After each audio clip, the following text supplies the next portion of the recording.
আল্লাহর রাসূল থুতু নিক্ষেপ করলে সাহাবায়ে কেরাম ওই থুতুর দিকে যায়, কিভাবে তাড়াতাড়ি এই থুতুগুলো তাদের দেহের মধ্যে লাগাইবে, তাদের চেহারার মধ্যে লাগাইবে, তাদের শরীরের মধ্যে লাগাইবে, সেই চিন্তায় তারা ব্যস্ত হয়ে যাইত। সুবহানাল্লাহ।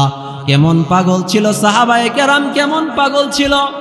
হযরত আবু তালহা রাদিয়াল্লাহু তাআলা আনহু সম্পর্কে বলা হয়, উহুদ যুদ্ধের মধ্যে আল্লাহর রাসূল যখন যায়, আবু তালহা রাদিয়াল্লাহু তাআলা আনহু একটা লাঠি নিয়া আল্লাহর রাসূলের চারিদিকে ঘুরে। আল্লাহর রাসূল বলেন, ও আবু তালহা, আমার চারপাশে কেন ঘুরতেছো বলো। আবু তালহা বলে, আল্লাহর রাসূল, আপনার চারপাশে ঘুরতেছি কারণ দুষ্ট কাফেররা তীর নিক্ষেপ করতে পারে। আমার ঘোরার কারণ হলো, ইয়া হাবিবাল্লাহ, ইয়া রাসূলুল্লাহ, এই তীর আমার শরীরের মধ্যে লাগুক, আপনি নবীর শরীরের মধ্যে যেন বিন্দু মাত্র তীরের আঁচড় না লাগে। সুবহানাল্লাহ বলেন। আমার জীবন চলে যাক, আপনার জীবন ঠিক থাকুক। সুবহানাল্লাহ বলেন। সাহাবায়ে কেরাম পাগল হইয়া যাইত, রাসূলের জন্য পাগল হয়ে যাইত। এক সাহাবী আল্লাহর রাসূলকে বলেন, ইয়া রাসূলুল্লাহ, ইয়া হাবিবাল্লাহ, ওয়াল্লাহি, আল্লাহর কসম রাসূল, আমার মা থেকে, আমার বাবা থেকে, আমার সন্তান থেকে, আমার পরিবার থেকে আপনাকে মহব্বত করি। সুবহানাল্লাহ আছে না নাই? আল্লাহ রাসূল, আমার সন্তানকে আমি আপনার চেয়ে বেশি মহব্বত করি না, আমার মা বাবাকে আপনার চেয়ে বেশি মহব্বত করি না, আল্লাহর রাসূল আপনাকে বেশি মহব্বত করি। এই কথা বলে বলে সাহাবী কান্না করে। সাহাবীর চোখ দিয়ে পানি পড়তেছে। আল্লাহর রাসূল বলেন, বুঝলাম, তুমি আমাকে মহব্বত করো, তোমার মা বাবা থেকে বেশি মহব্বত করো, তোমার স্ত্রী সন্তান থেকে বেশি মহব্বত করো। সাহাবী সব বুঝলাম, একটা জিনিস বুঝলাম না, তুমি এমন ভাবে কান্না করতেছো কেন? ये चमन सहारा भी होगा, ये चमन सहारा भी होगा, ये खबर बुलबुल को दो, ताकि अपनी जिंदगी को सोच कर कुर्बा करे बलागल उला बिकमालिही, कशफत दुजा बिजमालिही, हसनत जमीउ खिसालिही, सल्लु अलैहि व आलिही, अब तो रही बस्तादों में आखिर, विरदे जुबा ऐ मेरे इलाह, ला इलाहा इल्लल्लाह। सबाई ला इलाहा इल्लल्लाह, ला इलाहा इल्लल्लाह, ला इलाहा।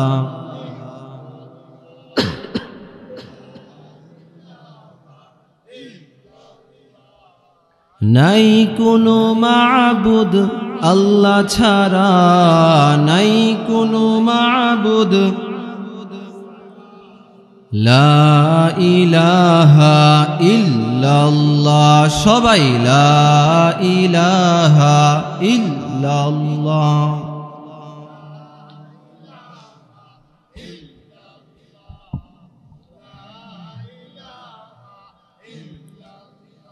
লা ইলাহা ইল্লাল্লাহু মুহাম্মাদুর রাসূলুল্লাহ সাল্লাল্লাহু আলাইহি ওয়াসাল্লাম।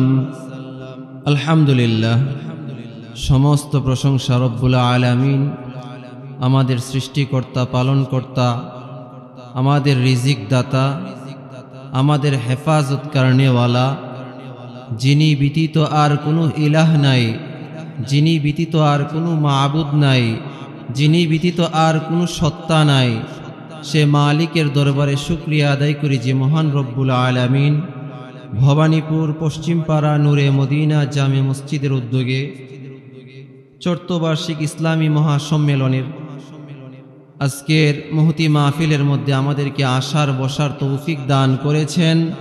সেজন্য সকলেই অন্তর খুলে কালিমাতুশ শুকর আদায় করি আলহামদুলিল্লাহ। উপস্থিত আছেন আজকের মাহফিলের শ্রদ্ধাভাজন সভাপতি সাহেব, মসজিদের মধ্যে এসে গেছেন আজকের মাহফিলের প্রধান আকর্ষণ, বিশেষ আকর্ষণ, এবং আমার পূর্বে হুজুররা অত্যন্ত গুরুত্বপূর্ণ আলোচনা করেছেন এবং সবচেয়ে গুরুত্বপূর্ণ আরও আলোচনা করেছেন আপনাদের মসজিদের সম্মানিত খতিব সাহেব। আল্লাহ সকলের হায়াতের মধ্যে বারাকা নসিব করুক, সকলে বলি আমিন। আমি আপনাদের পুরান মানুষ, ঠিক না? মোটামুটি ওয়াজ সবাই শুনেন, সবাই জানেন। তারপরেও পুরান কথাগুলো আমরা কি করি? রিপিট করি, বলা বলি করি, কারণ আমরা আজকে দুপুরে কি কথা হয়েছে এটাই আমাদের অনেকের স্মরণ থাকে না। স্মরণ থাকে বলেন? আজকে জুমার সময় কি কি আলোচনা হয়েছে? আমার মসজিদে কে কে জুমা পড়ছেন? মানে আপনাদের মসজিদ আর কি, কেন্দ্রীয় মসজিদে। সবাই কিন্তু বলতে পারবো না, তুই একজন বলতে পারবো, সবাই বলতে পারবো না। মূল বিষয় উনি পারবো, মাশাআল্লাহ। আপনারাও পারবেন মোটামুটি, আলহামদুলিল্লাহ বলেন। আলহামদুলিল্লাহ, আজকের মাহফিল আপনাদের জন্য একটা নিয়ামত। বর্তমান মানুষ চায়ের স্টলে বসে বসে সময় তার নষ্ট করছে, তার জীবনের একটা অংশ সে শেষ করছে, এদিকে কোনো খেয়ালই নাই। ঘন্টার পর ঘন্টা, মিনিটের পর মিনিট তার সময় নষ্ট হচ্ছে। কোন কাজে সময় ব্যয় করতেছে এই জিনিসটাই তার জানা নাই। আছে না নাই? আসেনি? যাই দেখেন আমাদের যে এই মজমাটা, আমাদের যে মাহফিলটা, এর চেয়ে বড় বড় মজমা আপনারা ভবানীপুর 4-5টা পাইবেন নিম্নত। কথা কি বলছি? 4-5টা মজমা পাইবেন, এর চেয়েও বেশি মানুষ অযথা গান শুনতেছে, আরেক দিক দিয়ে চা খাইতেছে, সময় নষ্ট করতেছে। সময় হলো জীবন। সময় কি বলেন? জীবন। সময়টাই জীবন। আমাদের 60 বছরের সময়টাই আমাদের জীবন। তো সেজন্য এই সময়টাকে খুব সুচকার কুরবা করনা চাহি। এজন্যই কবিতার মধ্যে কবি বলেন, ये चमन सहारा भी होगा ये खबर बुलबुल को दो ताकि अपनी जिंदगी को सोच कर कुर्बा करे मौत को समझा है गाफिल इख्तिताम जिंदगी दर हकीकत मौत तेरी इब्तिदाए जिंदगी यहाँ हम सब मुसाफिर है वही आखिर ठिकाना कोई आगे रवाना है कोई पीछे रवाना ये चमन सहरा भी होगा ये खबर बुलबुल को दो ताकि अपनी जिंदगी को सोच कर कुर्बा करे कैसे कैसे ताजदारो कैसे कैसे ताजदारू बादशाह चल बसे आ खजीना बाला खाना शान शौकत क्या हुई कैसे कैसे खूबसूरत रानिया शहजादिया कैसे कैसे खूबसूरत रानिया शहजादिया तन बतन सब गल गया है शक्ल सूरत क्या हुई। কবি বলতেছেন মানুষ দুনিয়ার মধ্যে মানুষ মনে করে দুনিয়ার মধ্যে আসলাম আর চলে গেলাম, দুনিয়া থেকে আসার পর যদি বিদায় হয়ে যায়, যদি আমাদের মৃত্যু চলে আসে, তাহলেই মনে হয় আমাদের জিন্দিগি শেষ। অনেকের ধারণা এরকম আছে না নাই বলেন? অনেকে ভাবে হাই জিন্দিগি কোনো রকম খাই দাই ফুর্তি করে জিন্দিগি কাটাই, মইরা গেলে সব শেষ। কবি বলেন না, জিন্দিগি মরে গেলেই জীবনের শেষ হয়ে যায় না, মৃত্যুর দ্বারাই জীবন শেষ হয় না। বাস্তবে দর হাকিকত মৌত তেরি ইবতিদায়ে জিন্দিগি, বরং এই মৃত্যুর দ্বারা তোমার পরকাল জীবনের সূচনা শুরু হয়। কথা বলেন ঠিক কিনা? কবি বলেন ইহা হাম সব মুসাফির হে, এই দুনিয়ার মধ্যে যারা আছি আমরা সবাই মুসাফির, সবাই চলে যেতে হবে। কোই আগে রওয়ানা হে কোই পিছে রওয়ানা, কেউ আগে যাব কেউ পরে যাব, কিন্তু চলে যেতে হবে। কথা বলেন ঠিক কিনা?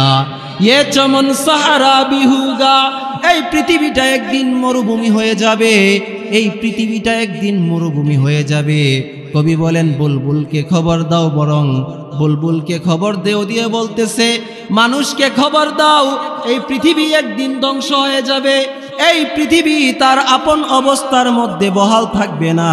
তাই মানুষকে খবর দাও যেন তার জিন্দিগিটা খুব জেনে বুঝে হিসাব করে কাটায়। আমরা হিসাব করে কাটাই, হিসাব করে কাটাই, এমন ভাবে চলে মরতামই না, মরতামই না মনে হয় এরকম চিন্তাধারা। কবি বলেন কেইসে কেইসে তাজদারু, কেইসে কেইসে তাজদারু বাদশাহ চল বসে, আখাজিনা বালাখানা শান শৌকত ক্যা হুয়ে। কবি বলতেছেন তোমাদের মতো কত রাজা বাদশাহ, কত ক্ষমতাধর ব্যক্তি, কত ব্যবসায়ী, কত প্রভাবশালী ব্যক্তি দুনিয়ার মধ্যে ছিল, যাদের প্রভাবে দুনিয়ার মানুষগুলো প্রকম্পিত থাকত। যারা এক রাস্তা দিয়ে গেলে মানুষ ভয় পাইত, মানুষ সালাম দিত, তাদের ভয়ে মানুষ তাদেরকে সালাম দিত, ইজ্জত করত। বাস্তবে তাদেরকে ইজ্জত করত না।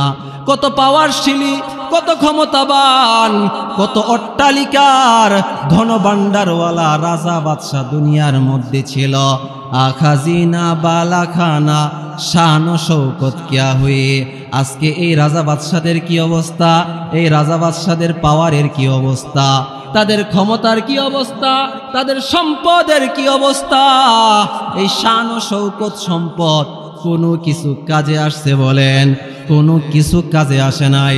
যারা দুনিয়ার মধ্যে ক্ষমতা নিয়ে চলতো, পাওয়ার দেখাইতো, বল দেখাইতো, আজকে দেখা যায় তাদের কবরের মধ্যে গরু ছাগলে ঘাস খায়। আজকে ক্ষমতাদার ব্যক্তি, আজকে পাওয়ারশীল ব্যক্তি, কবর থেকে এই গরু ছাগল তাড়ানোর শক্তি নাই। কথা বলেন ঠিক কিনা? দুনিয়ার মানুষ যারা সম্পদের পিছনে ছিল, সম্পদ করত, দেশের মধ্যে বাড়ি, ভৈরবের মধ্যে বাড়ি, ঢাকার মধ্যে বাড়ি, সারাটা সময় তার বিলুপ্ত করছে, সারাটা সময় নষ্ট করছে সম্পদ অর্জন করার জন্য। কবি বলেন আখাজিনা বালাখানা শান শৌকত কিয়া হুয়ে। তাদের এই বালাখানা, তাদের এই অট্টালিকা, তাদের এই ধনসম্পদ কি হলো? তাদের এই ধনসম্পদ আজকে 4 আনারও কাজে আসলো না। কথা বলেন ঠিক কিনা? দুনিয়ার মানুষ দুইটা জিনিসের জন্য পাগল। এক নাম্বার হলো দুনিয়ার মানুষ ক্ষমতার জন্য পাগল, দাপটের জন্য পাগল।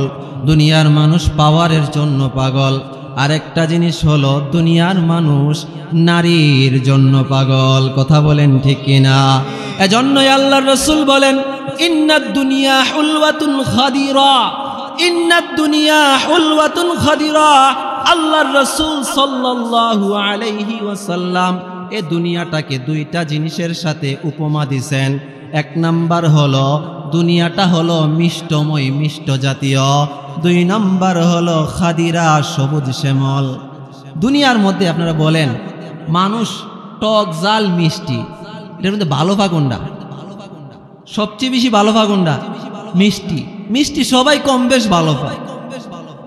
টক কারো ভালো লাগলে কারো ভালো লাগে না, তিতা কারো ভালো লাগলে কারো ভালো লাগে না, মিষ্টিটা মোটামুটি সবাই একটু ভালো পায়।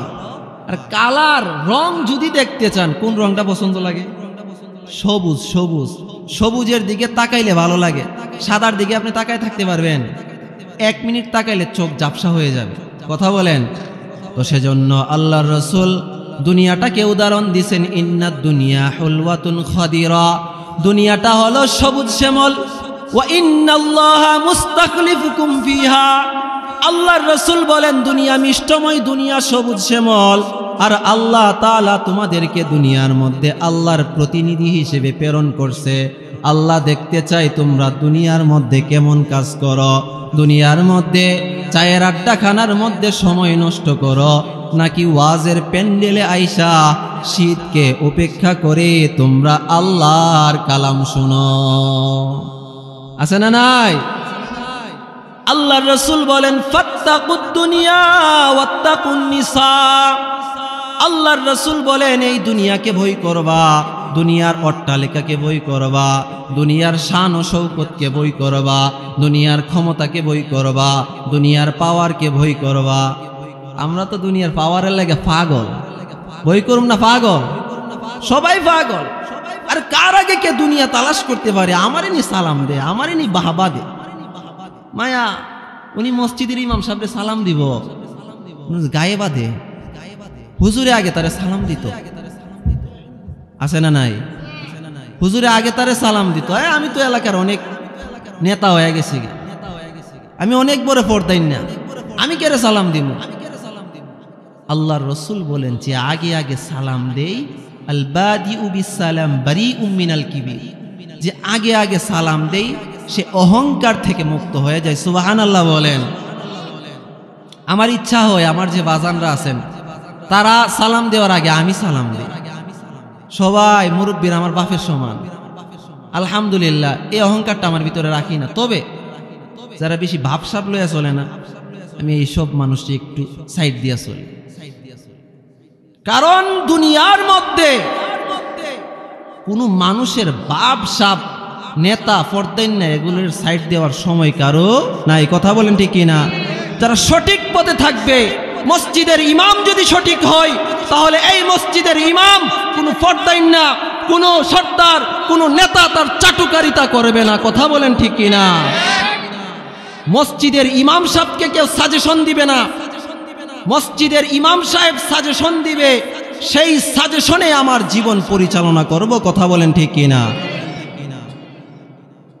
তো সেজন্য বলতেছিলাম ইমাম সাহেবের সাথে সুসম্পর্ক রাখা। আলহামদুলিল্লাহ, ইমাম সাহেব হুজুর উপরে আইসা বললে খুশি হইতাম। আপনারা একটা নিয়ামত পাইছেন, নিয়ামতের কদর করবেন তো ইনশাআল্লাহ। আল্লাহ আপনাদেরকে কদর করার তৌফিক দান করুক। সকলে বলেন আমিন। ইমাম সাহেবের সাজেশনে চলবেন, আপনার সাজেশনে, আমার সাজেশনে ইমাম সাহেব চলবে, এটা আমার বুকামি, এটা আমার অহংকারী। কথা বলেন ঠিক কিনা? বলতেছিলাম দুনিয়ার মানুষ দুইটা জিনিসের জন্য পাগল। এক নাম্বার হলো ক্ষমতার জন্য পাগল, দাপটের জন্য পাগল, কর্তৃত্বের জন্য পাগল, পাওয়ারের জন্য পাগল। আর একটা জিনিস হলো সৌন্দর্যতার জন্য পাগল, নারীর জন্য পাগল। কথা বলেন ঠিক কিনা? নারী, বাড়ি, গাড়ি, এইটা জিনিস লই ওই দরবার। কথা কোন ঠিক কিনা? হয়তো বাড়ি গাড়ি লই আর বায়ে বায়ে মাথা ফাটাফাটি, একজনের সম্পদ আরেকজন একটু বেশি নিছে গা কম নিছে গা, এই জিনিস নিয়ে দ্বন্দ্ব আছে না নাই? আর দুই নাম্বার হলো নারী নিয়া। মহিলারাও আল্লাহ দিলে মনে করেন মাখে, কত জাতের যে মাখে, মাখতে মাখতে মাখতে মাখতে মনে করেন জামের 4-5 হাজার টাকা প্রতি মাসে শেষ। এমন আছে না নাই? এজন্য কবি বলেন কেইসে কেইসি খুবসুরত রানিয়া শাহজাদিয়া, তন বতন সব গল গিয়া হে শক্লে सूरत क्या हुई, तन बदन सब गल गया है शक्ले सूरत क्या हुई। কবি বলেন ও দুনিয়ার শাহজাদিরা, ও নারীরা, ও রানীরা, শুনো, দুনিয়ার মধ্যে যে মহিলারা সারাদিন মেকআপ করতে করতে সময় চলে যায়, সংসারে টাইম দেওয়ার টাইম পাও না, স্বামীর সাথে ভালো ব্যবহারের সময় পাও না, শ্বশুর শাশুড়ির খেদমত করার টাইম পাও না, যারা সারাদিন শুধু সৌন্দর্যতা নিয়ে ব্যস্ত আছো, কবি বলেন কেইসে কেইসে খুবসুরত রানিয়া শাহজাদিয়া, এই পৃথিবীর বুকে কত সুন্দর সুন্দর রানী ছিল, কত সুন্দর সুন্দর শাহজাদি ছিল, তন বদন সব গল গিয়া হে শক্লে सूरत क्या हुई। আজকে তাদের এই চেহারা আছে বলেন আছে, তাদের চেহারা কিন্তু মাটির সাথে বিলীন হয়ে গেছে। তাদের এই রূপ মাটির সাথে বিলীন হয়ে গেছে। রূপ, যৌবন, চাকচিক্যতা যা ছিল সব কিছু মাটির সাথে ধূলিসাৎ হয়ে গেছে। এজন্যই আল্লাহর রাসূল বলেন, দুনিয়ার প্রতি পাগল হইবা না, নারীর প্রতি পাগল হইবা না, সৌন্দর্যতার পিছনে পাগল হইবা না। আল্লাহর রাসূল বলেন, পাগল হইবা দুনিয়ার মধ্যে একমাত্র মালিকের জন্য। কথা বলেন ঠিক কিনা? পাগল কার জন্য হব বলেন? পাগল কার জন্য হব? মালিকের জন্য পাগল হব। দুনিয়ার মধ্যে মালিকের আনুগত্য করব, রাসূলের আনুগত্য করব। কোনো নেতার আনুগত্য চলবে না, কোনো খেতার আনুগত্য চলবে না, কোনো ফরদাইনার আনুগত্য চলবে না। আনুগত্য চলবে একমাত্র আমার মাওলার। কথা বলেন ঠিক কিনা? আল্লাহ তাআলা বলেন, ইয়া আইয়ুহাল্লাযীনা আমানু, হে ঈমানদারগণ, আতিউল্লাহ ওয়া আতিউর রাসূল। দুনিয়ার মধ্যে আনুগত্য করবা কার? দুনিয়ার মধ্যে অনুকরণ করবা কার? দুনিয়ার মধ্যে অনুসরণ করবা কার? আতিউল্লাহ ওয়া আতিউর রাসূল। আল্লাহর আনুগত্য করবা, আমি মালিকের আনুগত্য করবা। আর দুনিয়ার মধ্যে আমার রাসূল হাবিবুল্লাহ মুহাম্মাদুর রাসূলুল্লাহ সাল্লাল্লাহু আলাইহি ওয়াসাল্লামের আনুগত্য করবা। বলেন আনুগত্য করবে কয়জনের? দুইজনের। আনুগত্য কয়জনের চলবে বলেন? দুইজনের, আল্লাহ ও তার রাসূলের। কথা বলেন ঠিক কিনা? আল্লাহর রাসূল বলেন, দুনিয়ার মধ্যে চললা, নামাজ পড়লা, রোজা রাখলা, হজ করলা, যাকাত দিলা, সব করলা, আতিউল্লাহ ওয়া আতিউর রাসূল। আল্লাহর আনুগত্য করলা, রাসূলের আনুগত্য করলা। সওয়াবের কুটরি অনেক বড় হয়ে গেল, পরিপূর্ণ হয়ে গেল। সব সওয়াব অর্জন করার পর আল্লাহ তাআলা বলেন, ওয়ালা তুবতিলু আমালাকুম। আমল কুটরি পরিপূর্ণ করলা, নামাজ পড়লা, যাকাত দিলা, সব কিছু করলা। সব কিছু করার পর মানুষের গীবত শেকায়ত করতে করতে, কবিরা গুনাহ করতে করতে, পরনিন্দা করতে করতে, অন্যকে গালমন্দ করতে করতে, অন্যের জমি আত্মসাৎ করে, অন্যের হককে না দিয়ে অন্যকে হক থেকে বঞ্চিত করে তোমরা তোমাদের আমলগুলো বিনষ্ট করবা না। বিনষ্ট করা যাবে? কথা বলেন, আমল বিনষ্ট করা যাবে? নামাজ পড়লেন, রোজা রাখলেন, সব কিছু করলেন, কইরা সারা মনে করলেন, সারা দিন শুধু অন্যের গীবত করেন, অন্যের পরনিন্দা করেন, কাজ হইব? কথা বলেন, কাজ হইব? সারা দিন চিন্তা দ্বারা অন্যের ক্ষতি কিভাবে করবেন, কাজ হইব? কোনো কাজ হইব না, সাইরা না লাভ হইত না। তো সেজন্য আল্লাহর আনুগত্য করব, রাসূলের আনুগত্য করব, কবিরা গুনাহ করে নিজের জীবন বরবাদ করব না। আল্লাহর রাসূল বলেন, আল্লাহর রাসূলকে জিজ্ঞাসা করা হলো, সুইলান নবী সাল্লাল্লাহু আলাইহি ওয়াসাল্লাম, আল্লাহর রাসূলকে জিজ্ঞাসা করা হলো, ইয়া রাসূলুল্লাহ, ইয়া হাবিবাল্লাহ, আইয়ু জুলাসাইনা খায়র। ওগো হাবিব, ওগো মুহাম্মাদুর রাসূলুল্লাহ, আমাদের জন্য কোন মজলিসটা উত্তম? চায়ের মজমা উত্তম, সর্দারদের মজমা উত্তম, নাকি এই মাহফিলগুলো উত্তম? আর আল্লাহর রাসূল বলেন, উত্তর দিলেন, মান যাক্কারাকুমুল্লাহ রুয়াতুহু। এমন মজলিসের মধ্যে বসবা যেই মজলিসের মধ্যে যার চেহারা দেখলে আল্লাহর কথা স্মরণ হয়। সুবহানাল্লাহ বলেন। কোন মজলিস বলেন? উলামায়ে কেরামের মজলিস। কথা বলেন ঠিক কিনা? তো সেজন্য উলামায়ে কেরাম যারা আছে, দ্বীনের কথা যারা বলে, তাদের সাথে সম্পর্ক বেশি রাখা। এখন রাসূল আছে বলেন, নবী আছে বলেন, নবী নাই, সাহাবায়ে কেরাম নাই, কার সাথে চলবো? আমি জুমার মধ্যে একদিন বলছিলাম, মানুষ দামি হয় দামি মানুষের সাথে চলার কারণে। কথা বলেন ঠিক কিনা? দামি মানুষের সাথে যদি আপনি চলতে পারেন, আপনি দুনিয়ার মধ্যে দামি হয়ে যাবেন। আপনার চলাফেরা যদি হয় এমপির সাথে, আপনার চলাফেরা যদি হয় মন্ত্রীর সাথে, দুনিয়ার মানুষ আপনার সাথে কথা বলতে সাবধান হয়ে কথা বলবে। কথা বলেন। আপনার চলাফেরাটা যদি উন্নত মানুষের সাথে হয় তাহলে মানুষও আপনার সাথে কথা বলতে খুব সাবধানতা অবলম্বন করবে। কথা বলেন ঠিক কিনা? তো মানুষ দামি হয় দামি মানুষের সাথে চলার কারণে, এই দুনিয়ার মানুষের সাথে না। যারা ক্ষমতাধর, যাদের শক্তি বেশি, যাদের পাওয়ার বেশি, এই মানুষের সাথে চলার জন্য বলছে না, বলছে কাদের সাথে চলার জন্য? খাঁটি মুমিনের সাথে চলার জন্য। যারা রাসূলের সাথে যারা চলছে তারা দামি না অদামি বলেন? হযরত সিদ্দিক আবু বকরের মতো দুনিয়ার মধ্যে আর কোনো মানুষ পাওয়া যাবে যে ওনার মতো আর কেউ দামি আছে? কারণ কি? কারণ কি? তার সংস্রব ছিল, চলাফেরা ছিল, 24 ঘন্টা সময় ছিল রাসূলের সাথে। কথা বলেন ঠিক কিনা? বলা হয় হযরত আবু বকরের মিল কেমন জানেন? কেমন মিল? মৃত্যুর মধ্যেও আল্লাহর রাসূলের সাথে তার মিল ছিল। কেমন মিলটা?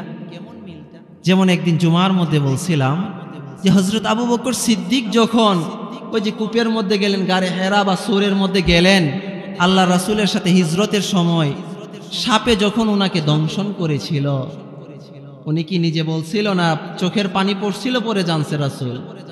চোখের পানি পড়ার পরে জানছে।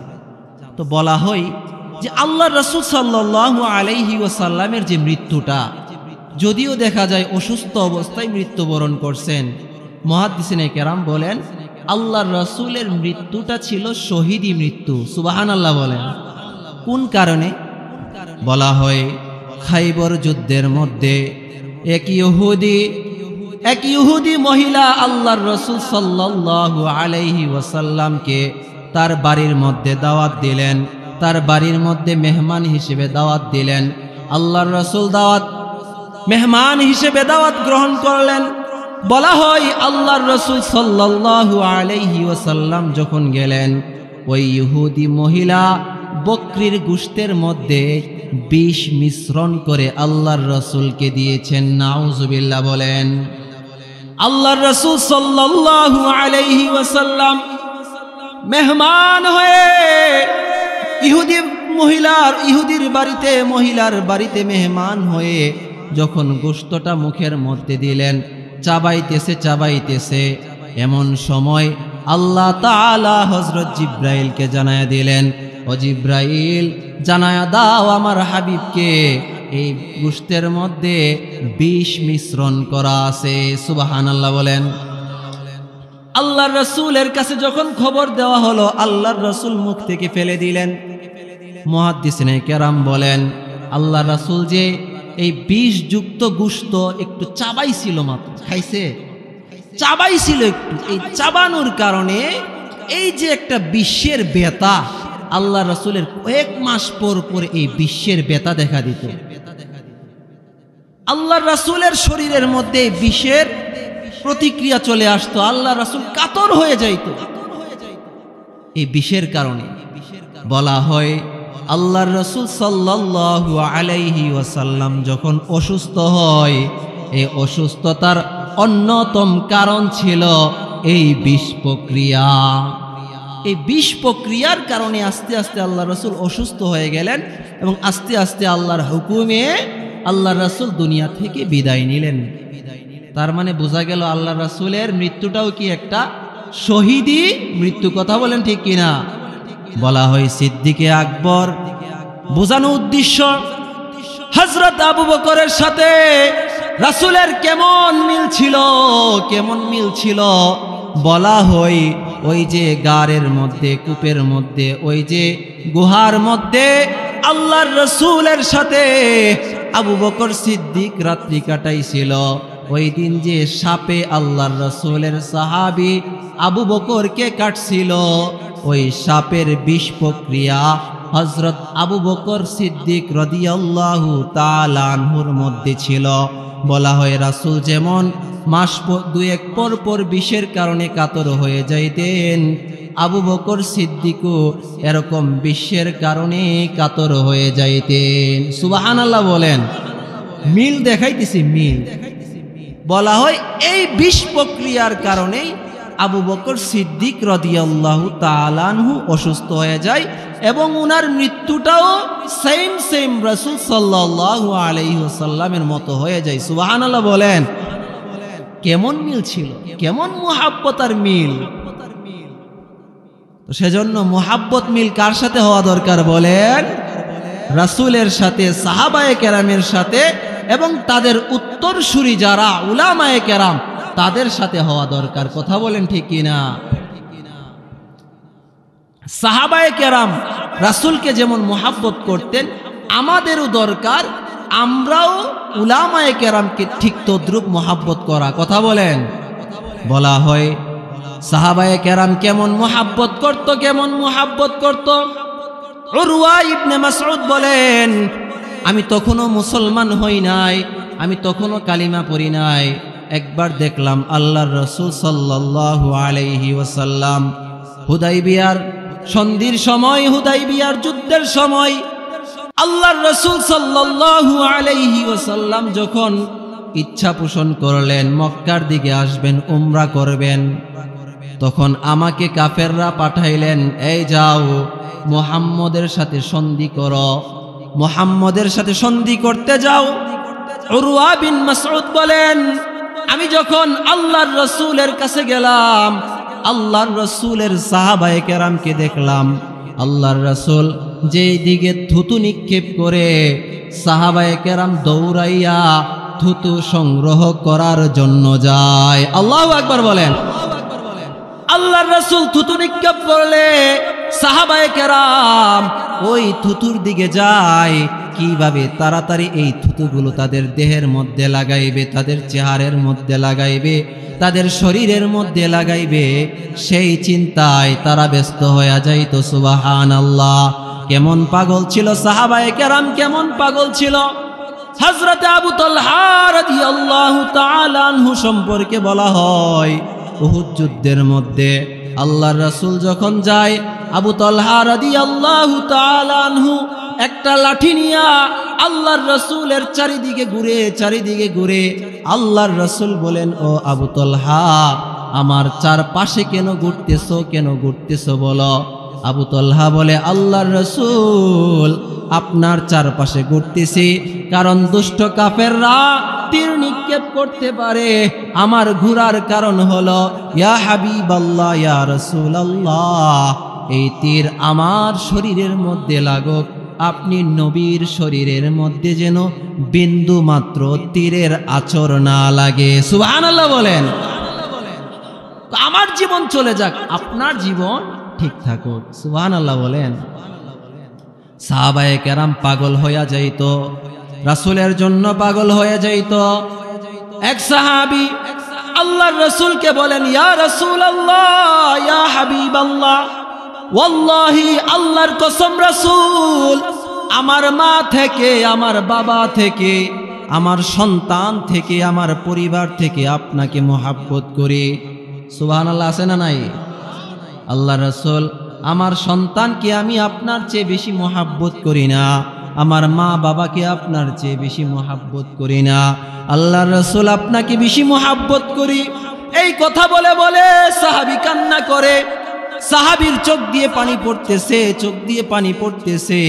আল্লাহর রাসূল বলেন, বুঝলাম তুমি আমাকে মুহাব্বত করো, তোমার মা বাবা থেকে বেশি মুহাব্বত করো, তোমার স্ত্রী সন্তান থেকে বেশি মুহাব্বত করো। সাহাবী সব বুঝলাম, একটা জিনিস বুঝলাম না, তুমি এমন ভাবে কান্না করতেছো কেন? কান্না কেন করতেছো বলো? সাহাবী উত্তর দেয়, ইয়া রাসূলুল্লাহ, ইয়া হাবিবাল্লাহ, দুনিয়ার মধ্যে আপনার সাথে আমাদের সম্পর্ক, আল্লাহর রাসূল আপনার সাথে আমাদের উঠা বসা, আল্লাহর রাসূল আপনাকে দেখলে আমাদের কলিজা শীতল হয়ে যায়। ইয়া রাসূলুল্লাহ, ইয়া হাবিবাল্লাহ, গতকাল সারাটা দিন চলে গেল, আপনাকে একটা মুহূর্তের জন্য দেখতে পাই নাই। ইয়া রাসূলুল্লাহ, ইয়া হাবিবাল্লাহ, সেই ব্যথা বেদনায় আমি কাতর। সুবহানাল্লাহ বলেন।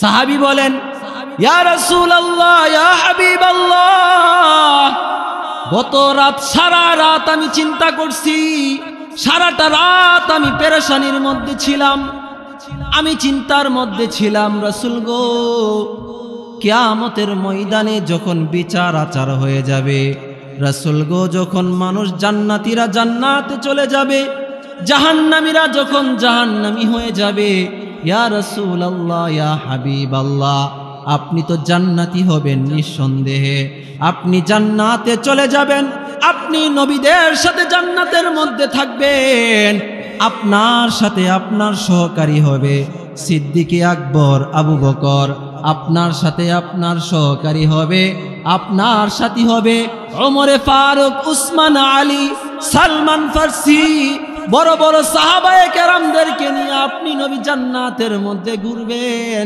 নবী গো, গত রাত্রে সারাটা রাত আমি কান্না করছি। রাসূল গো, আপনার প্রতি, আল্লাহর প্রতি ঈমান আনার কারণে আল্লাহ যদি আমাকে জান্নাত দান করে, আর ওই জান্নাতের মধ্যে যদি নবী আপনাকে না দেখতে পায়, আপনার সাথে যদি না চলতে পারে, নবী গো, আপনাকে যদি আমি জান্নাতের মধ্যে না পাই, ইয়া রাসূলুল্লাহ, ইয়া হাবিবাল্লাহ, ওই জান্নাত দিয়ে আমি কি করব? এমন জান্নাত আমার দরকার নাই রাসূল, যেই জান্নাতের মধ্যে আপনার সাক্ষাৎ পাবো না, যেই জান্নাতের মধ্যে আপনার দিদার হবে না, যেই জান্নাতের মধ্যে আপনার সাথে উঠা বসা হবে না। রাসূল, এমন জান্নাত আমার দরকার নাই। ইয়া রাসূলুল্লাহ, ইয়া হাবিবাল্লাহ, বলেন না জান্নাতের মধ্যে আপনার সাথে আসন পাবো কিনা? আপনি যে জান্নাতে যাবেন, আপনি যেই ভিআইপি জান্নাতের মধ্যে থাকবেন, আল্লাহর রাসূল, আমার ভিআইপি অবস্থার দরকার নাই, আমি ভিআইপি ভাবে থাকতে চাই না। রাসূল গো, বলেন না ওই জান্নাতের মধ্যে আপনার খাদেম হিসেবে আমি থাকতে পারবো কিনা? আল্লাহু আকবার বলেন। কেমন আবেগ আর ভালোবাসা! রাসূল বলেন, আপনারে ছাড়া জান্নাতে যাই কি করুম, আপনারে যদি না দেখতে পাই। আল্লাহর রাসূল নিশ্চুপ, একদম চুপ হয়ে গেলেন, সাইলেন্ট হয়ে গেলেন। আল্লাহর রাসূল উত্তর দেই না। আল্লাহ তাআলার কাছে এই আবেগ আর ভালোবাসা পছন্দ হয়ে গেছে। আল্লাহর রাসূলের কাছে আল্লাহ তাআলা হযরত জিবরাইলকে প্রেরণ করলেন। আল্লাহ তাআলা জিবরাইলকে বলেন, ও জিবরাইল, যাও যাও, তাড়াতাড়ি আমার বন্ধুকে খবর দাও, আমার হাবিবকে খবর দাও, যেই লোকটা আমি রাসূলের জন্য, আমার রাসূলের জন্য, আমার হাবিবের জন্য এত পাগল, তাদের সম্পর্কে বলে দাও। কুরআনের আয়াত দিয়ে আল্লাহ আয়াত নাজিল করলেন, ওয়ামাই ইউতিইল্লাহা ওয়ার রাসূলা ফাউলাইকা মাআল্লাযীনা আন'আমাল্লাহু আলাইহিম মিনান নাবিয়্যিনা ওয়াস-সিদ্দীকিনা ওয়াশ-শুহাদা'i ওয়াস-সালিহিন। আল্লাহু আকবার বলেন। আল্লাহ তাআলা আয়াত নাজিল করলেন, রাসূলকে জানাইলেন, রাসূল আপনার সাহাবীকে সুসংবাদ দেন, আপনার সাহাবীকে সুখবর দেন, আপনি জানায়া দেন দুনিয়ার মধ্যে যারা আল্লাহর আনুগত্য করবে, আল্লাহর পথে যারা চলবে, রাসূলের আনুগত্য যারা করবে, রাসূলের পথে যারা চলবে, রাসূলকে যারা মুহাব্বত করবে, উলামায়ে কেরামকে যারা মুহাব্বত করবে, আলেমদের সাথে যারা সম্পর্ক রাখবে, আল্লাহর রাসূল আপনি জানায়া দেন, ওয়ামাই ইউতিইল্লাহা ওয়ার রাসূলা, আর যারা আল্লাহর আনুগত্য করবে, রাসূলের আনুগত্য করবে, ফাউলাইকা মাআল্লাযীনা আন'আমাল্লাহু আলাইহিম, তারা ওই সমস্ত মানুষদের সাথে থাকবে, আল্লাযীনা আন'আমাল্লাহু আলাইহিম, যাদের উপর আমি আল্লাহ তাআলা নিয়ামত দান করেছি, অর্থাৎ তারা থাকবে মিনান নাবিয়িনা,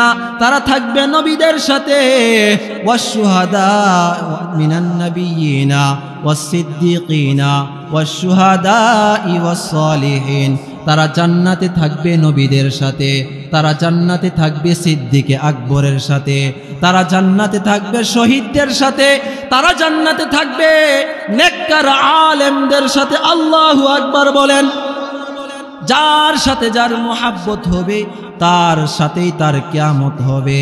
আজকে যদি দুনিয়ার মধ্যে আমার সময়টাকে আমি ফালতু মানুষের সাথে আমার সময়টা না কাটাই, আমার বন্ধু যদি আমি ফালতু মানুষকে না বানাইয়া মসজিদের ইমাম সাহেবকে আমার বন্ধু বানাই, মসজিদের ইমাম সাহেবের সাথে আমার সম্পর্ক থাকে, আমার কানেক্টেড থাকে মসজিদের ইমাম সাহেবের সাথে, তাহলে আশা করা যায় আমার জান্নাতটাও হয়ে যাবে ইমাম সাহেবের সাথে। সুবহানাল্লাহ বলেন।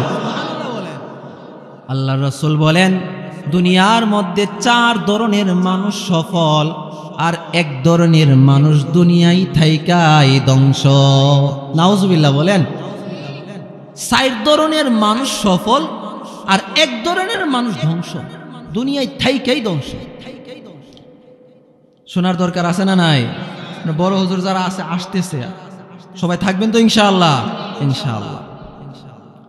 আল্লাহর রাসূল বলেন কুন আলিমান, হয়তো আলেম হও, আলেম হওয়ার চেষ্টা করো, যদি আলেম হতে পারো তাহলে সফল। সুবহানাল্লাহ বলেন। আলেম হওয়ার দরকার আছে না নাই? সন্তান আছে 4টা, একটারেও মাদ্রাসায় পড়াইলাম না, একটারেও আলেম বানাইলাম না, মৃত্যু আমার হয়ে গেল, কবর আমার হয়ে গেল, সব কিছু হয়ে গেল, আমাকে দাফন করার পর আমার কবরের মধ্যে হাত তুইলা আল্লাহর কাছে দোয়া করবে এমন একটা মানুষ নাই। এই জীবন দিয়া কোনো লাভ আছে বলেন? লাভ আছে বলেন? আপনি মরে গেছেন, মরার পরে একটা মানুষ নাই আপনার কবরটার মধ্যে হাত তুইলে একটু দোয়া করবে, একটু সূরা পড়বে, এরকম মানুষ যদি না থাকে সফল না ধ্বংস বলেন? দুনিয়ায় থাইকেই শেষ। সেজন্য সন্তানদেরকে আলেম বানাইমু তো ইনশাআল্লাহ। আল্লাহ রাসূল বলেন কুন আলিমান, হয়তো আলেম হও, আও মুতাআল্লিমান, নয়তো আলেমের ছাত্র হও, যদি পারো মাদ্রাসায় ফয়রা ছাত্র হও, আর যদি না পারো ওয়াজের প্যান্ডেলের মধ্যে আইসা মজমার মধ্যে বইসা ওয়াজ শুইনা শুইনা হুজুরের কথা শুইনা শুইনা আমল কইরা কইরা ছাত্র হয়ে যাও। এ সুযোগ আমাদের আছে না নাই? এখন যারা আছেন যদি কথাগুলো শুনেন আর আমল করেন, আপনি ছাত্র। কথা বলেন ঠিক কিনা? যদিও বাবার বয়সের, দাদার বয়সের, তারপরেও কি কথায় কষ্ট নিতেছেন না তো? যদিও আপনি আমার বাপের বয়সের, যদিও হুজুর আপনার থেকে বয়সের ছোট, তারপরেও আপনার আমার সম্পর্কটা কি হয়ে যাবে বলেন? উস্তাদ ছাত্রর সম্পর্ক। সুবহানাল্লাহ বলবেন না? আমরা কি সফল না ব্যর্থ? বলেন সফল বলেন, আলহামদুলিল্লাহ বলেন। আমরা সবাই সফল, আলহামদুলিল্লাহ বলেন। যারা আসছেন সবাই সফল। আল্লাহ রাসূল বলেন কুন আলিমান, হয়তো আলেম হও, আও মুতাআল্লিমান, নয়তো আলেমের ছাত্র হও, আও মুস্তামিআন, অথবা আলেমের সাজেশন নিয়ে দুনিয়ায় চলো, আলেমের দিক নির্দেশনা নিয়ে দুনিয়ার মধ্যে চলাফেরা করো। আলেমকে সাজেশন দিবা না, আলেমের সাজেশন নিয়ে দুনিয়ার মধ্যে চলো, তাহলেও সফল হয়ে যাইবা। আও মুহিব্বান, নয়তো 4 নাম্বার হলো আলেমের সাথে আলেম হইতে পারছো না, ছাত্র হইতে পারছো না, কথাও শোনার সুযোগ হয় নাই, আলেমদের সাথে মন থেকে হৃদয় থেকে ভালোবাসা রাখো, তাহলেও সফল হয়ে যাইবা। সুবহানাল্লাহ বলেন। আলেমদের সাথে মিল মুহাব্বত ভালোবাসা রাখবো তো ইনশাআল্লাহ বলেন? হাত তুইলা দেখায় ইনশাআল্লাহ। আল্লাহ সবাইরে কবুল করুক, সকলে বলি আমিন। আলহামদুলিল্লাহ। আপনাদের কথা আমার এলাকায় আমি বলি, আমার বাপের বয়সের মানুষ, দাদার বয়সের মানুষ, মুরব্বীরা, যুবক ভাই যারা আছে, যতটুকু আমার মুহাব্বত দেই, ভালোবাসা দেই, এ ভালোবাসার যোগ্য আমি না। তারপরেও যে ভালোবাসা দেন, এ ভালোবাসা আমি যদি এখান থেকে কখনো চলেও যাই, তারপরে মরার আগ পর্যন্ত বলতে পারবো না। আপনাদের এই ভালোবাসা আমার মৃত্যুর আগেও আমি বলতে পারবো না, কারণ আমার এই মাদ্রাসা মসজিদের সম্পর্কই শুরু এই ভবানীপুর ফার্স্ট, প্রায় 5টা বছর হয়ে যাচ্ছে আপনাদের সাথে উঠা বসা।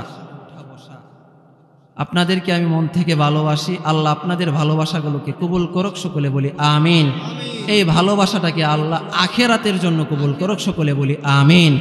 শুধু আমার সাথে না, সকল ইমামদের সাথে ভালোবাসা রাখবেন, আলেমদের সাথে মোহাব্বত রাখবেন, দেখবেন জীবন সুন্দর হয়ে যাবে। আপনার জীবন সুন্দর হয়ে যাবে, আপনার জীবনের চলাফেরার মধ্যে অন্যরকম একটা ভাব আইসা পড়বে। পারমো তো ইনশাআল্লাহ।